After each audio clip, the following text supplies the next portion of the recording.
बच्चों, आप सभी का आपके मनपसंद YouTube चैनल मैथ मीन में स्वागत है। आज की इस वीडियो में बच्चों हम सीखेंगे बहुत ही इम्पोर्टेंट चीज़ कि रूट वाली संख्याओं की घटा जमा कैसे करते हैं। ये प्रॉब्लम जो बच्चे आगे की क्लास में चले जाते हैं फिर भी उन्हें बहुत रहती है, इसलिए आज ही इस चीज़ को अच्छी तरह से सीख लेना, ठीक है। तो और चैनल को लाइक शेयर और सब्सक्राइब ज़रूर करें और बेल आइकन भी प्रेस करें और अपने दोस्तों को भी शेयर करें इस चैनल को। ओके, तो चलो आज की इस वीडियो को स्टार्ट करते हैं। तो ये हमें 1.5 एक्सरसाइज में क्वेश्चन नंबर 2 है, सिंप्लीफाई करना है, जिसको हिंदी में क्या कहते हैं, सरल करो। तो हमें इनकी गुणा करनी है और फिर देखते हैं कि जमा होता है या नहीं होता, ठीक है। तो गुणा के लिए मैंने रूट वाली जो गुणा होती है उसके लिए मैंने पहले भी वीडियो में बताया है और उसमें आप जाके देख सकते हैं, डिस्क्रिप्शन बॉक्स में आपको उसका लिंक मिल जाएगा। आप अब देखो, दो संख्याओं की पहले तो सवाल को सोल्व करने से पहले हम ये सीख लेते हैं कि गुणा और जमा घटा कैसे होते हैं। तो देखो, हमेशा जब भी जमा या घटा करनी हो रूट वाली संख्या की तो हम हमेशा भार वाली संख्या से जमा या घटा करते हैं, लेकिन रूट के अंदर वाली संख्या की रूट के अंदर वाली संख्या से जमा घटा कभी नहीं करते। और भार वाली संख्या की जमा घटा कब करते हैं, जब रूट के अंदर सेम हो। देखो मैं बताता हूँ, अभी यहाँ देखो 3√2 मान लिया एक संख्या है और मैं इसको जोड़ना चाहता हूँ 5√2 में। तो देखो रूट के अंदर यहाँ क्या है, 2, यहाँ भी रूट के अंदर 2 है। अगर रूट के अंदर सेम संख्या होगी तो उनकी भार वाली संख्या जुड़ सकती है, लेकिन कब जुड़ सकती है, जब रूट के अंदर संख्या जो है सेम होनी चाहिए। ध्यान रखना, ये दोनों संख्या सेम होनी चाहिए। तो हम ऐड या सब्ट्रैक्ट सिर्फ भार वाली संख्या को करते हैं। तो इस 3 को किस में जोड़ेंगे, 5 में। तो कितना आ जाएगा आंसर, 3 और 5 8, 8√2। ये ऐसे ही लिखना हमें, समझ गए। ऐसे ही हम और एग्जांपल्स लेते हैं। देखो अगर मैं 5√3 है और मैं यहाँ पे लिख देता हूँ 2√3, तो अब देखो इसमें भी रूट के अंदर 3, इसमें भी रूट के अंदर 3, तो हमारी भार वाली संख्या घटा जमा हो सकती है। तो 5 में से 2 गया, कितना बचेगा, 3। और √3 को ऐसे ही लिखना है, कभी 3 - 3 0 कर दो, ऐसा कभी नहीं हो सकता। लेकिन अगर देखो मैं अगर इसी क्वेश्चन को ऐसे लिख देता तो देखो अब इसमें रूट के अंदर क्या है, 3, इसमें रूट के अंदर 2, अरे इसमें तो रूट के अंदर दोनों संख्या एक जैसी नहीं है, इसलिए इन संख्याओं को हम ना तो घटा कर सकते हैं ना ही जमा कर सकते हैं। और यही हमारा क्वेश्चन होगा और यही हमारा आंसर भी होगा, ठीक है।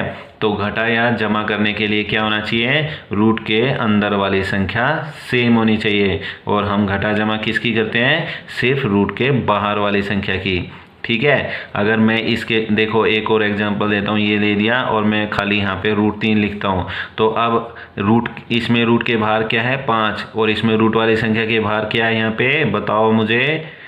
आप देख रहे होगे कुछ नहीं है, तो हम यहाँ पे क्या लिख सकते हैं, 1। तो 5 में से 1 गया, 4 लिख सकते हैं। और रूट के अंदर ये दोनों में सेम थी तो ये ऐसे की ऐसे ही आएगी, समझ गए। तो प्लस माइनस में बच्चों ध्यान रखना है, सिर्फ रूट के बाहर वाली संख्या जमा या घटा होती है, वो भी जब रूट के अंदर वाली संख्या एक जैसी हो, समान हो। लेकिन अगर रूट के अंदर वाली संख्या एक जैसी नहीं है तो रूट के बाहर वाली संख्या भी घटा या जमा नहीं हो सकती। और रूट के अंदर वाली संख्या कभी भी घटा जमा नहीं करनी है, उसको एज इट इज रखना है।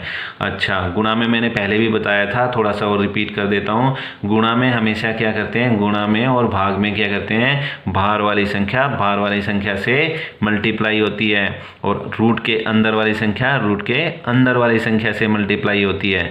थोड़ा सा मैं रिपीट करा देता हूँ। देखो अब मैंने इन दोनों की ऐसे 3√2 लिया और अगर मैं यहाँ चाहता हूँ कि 5√3 ले लूँ, मैं इनकी गुणा करना चाहता हूँ, तो मैं भार वाली संख्या से गुणा करूँगा।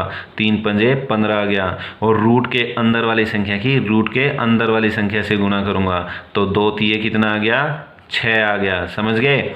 और मैंने ये भी बताया था कि रूट के अंदर अगर सेम संख्या हो, एक जैसी संख्या हो, तो उनका रूट हट जाएगा। √2 गुना √2 क्या आएगा, 2। ऐसे ही अगर मैं √5 गुना √5 लिखूं तो बताओ क्या आएगा, 5 आएगा। तो ये चीज़ें अच्छी तरह से आनी चाहिए। यही वो चीज़ें हैं जो हम अभी की क्लास में सीखते नहीं हैं और आगे की क्लास में जाके हमें बहुत ज़्यादा प्रॉब्लम होती है, ठीक है। तो इनको अभी अच्छे से सीख लो कि रूट वाली संख्या की कैसे जमा करते हैं और कैसे घटा करते हैं, और ऐसे ही गुणा कैसे करते हैं और भाग कैसे करते हैं। अगर आपको समझ आ गया तो अच्छी बात है, और अगर किसी को कोई प्रॉब्लम है तो मुझे कमेंट बॉक्स में शेयर करें, ठीक है। तो चलो अभी हम अपना सवाल करते हैं। तो देखो हमारे पास क्वेश्चन नंबर 2 का फर्स्ट पार्ट ये दिया हुआ है, तो हम पहले इसको क्या करेंगे, पहले 3 लिखेंगे और ये दूसरी संख्या पूरी इसे मल्टीप्लाई करेंगे, और फिर क्या लिखेंगे, ये प्लस का निशान है ना इसके आगे, तो यहाँ पे लगाएंगे प्लस का निशान, और ये √3 को ऐसे रखेंगे, और ये दूसरी रकम पूरी की पूरी ऐसे आएगी दूसरी डिजिट, ठीक है। अब गुणा करते हैं। देखो 3 2 जा 6, अब 3 की √2 से गुणा करनी होगी तो क्या है, अब देखो 3 के साथ तो कोई रूट वाली संख्या है ही नहीं, और इसके बाहर क्या है 1, तो 3 1 जा, ये प्लस लगाओ पहले, 3 1 जा 3, और √2 तो एक ही संख्या है, बस ऐसी आएगी। ऐसे इसमें देखो ये बगैर रूट वाली संख्या है ना, तो इसके रूट के बाहर जो बगैर रूट वाली संख्या है उससे मल्टीप्लाई होगी, बाहर क्या है इसके 1, तो ये लिखने की जरूरत नहीं है, हम समझ गए। 2 1 जा 2 आएगा, और ये √3 ऐसे रहेगा। अब देखो अब इस √3 की इस √2 से गुणा करते हैं, तो √3 की √2 से गुणा करेंगे तो ये भी रूट के अंदर है और ये भी रूट के अंदर है, और इसके भी बाहर 1 है, इसके भी बाहर क्या है 1, तो बाहर तो 1 ही रहेगा, और रूट के अंदर क्या हो जाएगा 3 दूनी 6, ठीक है। अब देखो क्या हम इन संख्याओं की घटा जमा, इन सारी संख्याओं को आपस में जमा कर सकते हैं, सोचो बताओ मुझे। नहीं, क्योंकि मैंने अभी यहाँ बताया था, देखो ये 6 अकेला है, इसको कोई और किसी के साथ जमा नहीं हो सकता। ये √2 वाला है तो कोई और √2 वाला है ही नहीं इसमें, ये √3 है इसके अंदर, तो ये किस में जमा होगा, जो ऐसी संख्या जिसके अंदर √3 हो, और ये संख्या उसमें जमा होगी जिसके अंदर √6 हो, लेकिन कोई भी ऐसी संख्या नहीं है, इसलिए यही हमारा आंसर आ गया, ठीक है। अभी चलो और क्वेश्चन करते हैं। तो सेकंड क्वेश्चन है हमारे पास 3 + √3 और 3 - √3। अरे वाह, इसमें तो हमने रैशनलाइज किया था वैसे ही आ गया जो डिनोमिनेटर में आता था, क्या a + b a - b, ये तो आइडेंटिटी बन गई a + b और a - b की। तो क्या होगा इसका फार्मूला, a² - b²। तो अब हम इसमें लिखेंगे a की जगह 3 का स्क्वायर, और b की जगह क्या है √3 का स्क्वायर, ठीक है। तो कितना आ गया, 3 का स्क्वायर कितना आएगा 9, और √3 का स्क्वायर बताओ मुझे, मैंने पहले भी बताया था, रैशनलाइज करा था जब, √3 का स्क्वायर का मतलब है √3 को 2 बार लिख के गुणा करेंगे, और देखो ये दोनों रूट के अंदर सेम आ गए, तो इसलिए रूट से रूट कैंसिल हो जाएगा और 3 आंसर आ जाएगा। तो √3 का स्क्वायर कितना होगा 3, और ये हमारा आंसर 9 में से 3 गया 6, ठीक है। ऐसे ही हम थर्ड पार्ट भी कर सकते हैं, और आप भी इन सारे सवालों को कर सकते हो।